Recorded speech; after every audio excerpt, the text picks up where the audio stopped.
dia, boa tarde, boa noite ou boa madrugada para você que está nos assistindo.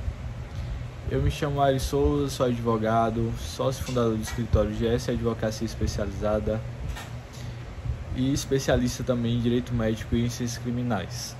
Este é o canal Qual é o Meu Direito e todos os dias aqui a gente traz diversos conteúdos e vídeos para poder atualizar você de fatos que normalmente são judicializados, situações que são judicializadas e quais são os resultados e retornos disso na prática, para o cidadão ali brasileiro. E hoje eu quero falar com vocês sobre um tema muito importante para você médico, que são as condutas médicas que resultaram em processos ético-disciplinares, as principais condutas médicas, na verdade, ali que resultaram em processos ético-disciplinares. E aqui uma análise dos últimos 10 anos, Vamos lá. A principal delas, a primeira ali, a mais comum desse tipo de ato, desse tipo de prática resultar ali em processo ético-disciplinar, é a questão da negligência e da imperícia. A negligência e a imperícia são condutas graves que têm sido frequentemente apontadas como motivo para processos ético-disciplinares contra médicos. A negligência ocorre ali, quando um médico falha em fornecer cuidados adequados, resultando em danos ou lesões ao paciente. A imperícia refere-se à falta de habilidade ou competência no exercício daquela determinada terapêutica.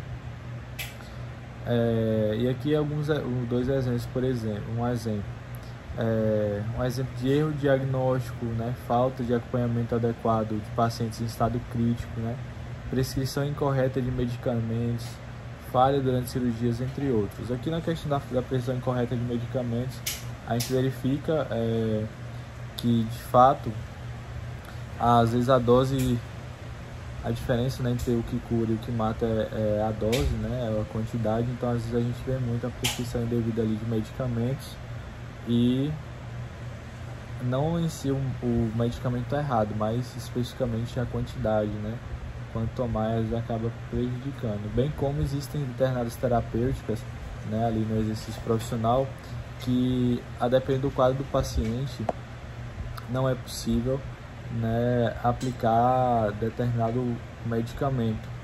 Ele é totalmente contraindicado em determinadas situações. Essas contraindicações às vezes não são analisadas ali pelo médico naquela correria ali do plantão e etc, do caso de ser urgente e grave, e aí acaba se passando em relação a essa contraindicação naquela dada situação específica do paciente, e é justamente nesse momento a qual ocorre aí um erro de diagnóstico. O médico ele diagnosticou errado o paciente e a situação daquele paciente não percebendo ali que aquele determinado medicamento não era indicado naquela situação específica. Um caso que a gente teve no escritório é justamente esse: um médico estava de plantão, ele recebeu um paciente com diversos traumas ali, e tem um determinado medicamento que não pode ser aplicado se houver qualquer indício mínimo ali de coágulo sanguíneo no cérebro. E aí na tomografia, no raio-x ali, o médico acabou se passando, não viu um determinado pequeno coágulo e aplicou ainda assim a medicação que era contraindicado nessa circunstância.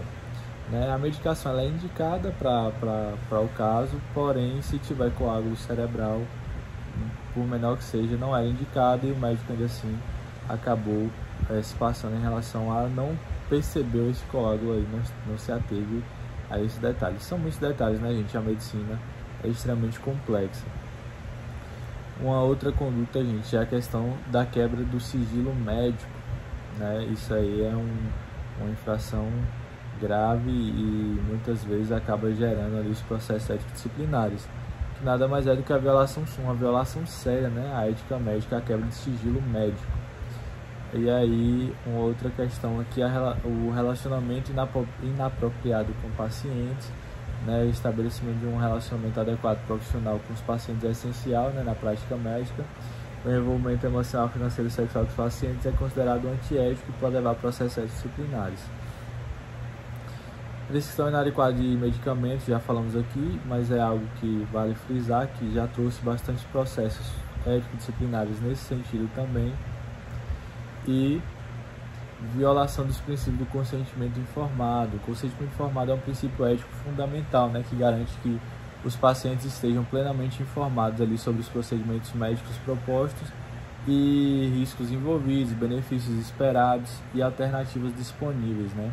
A violação desse princípio pode resultar em processos éticos disciplinares, né? Basicamente isso.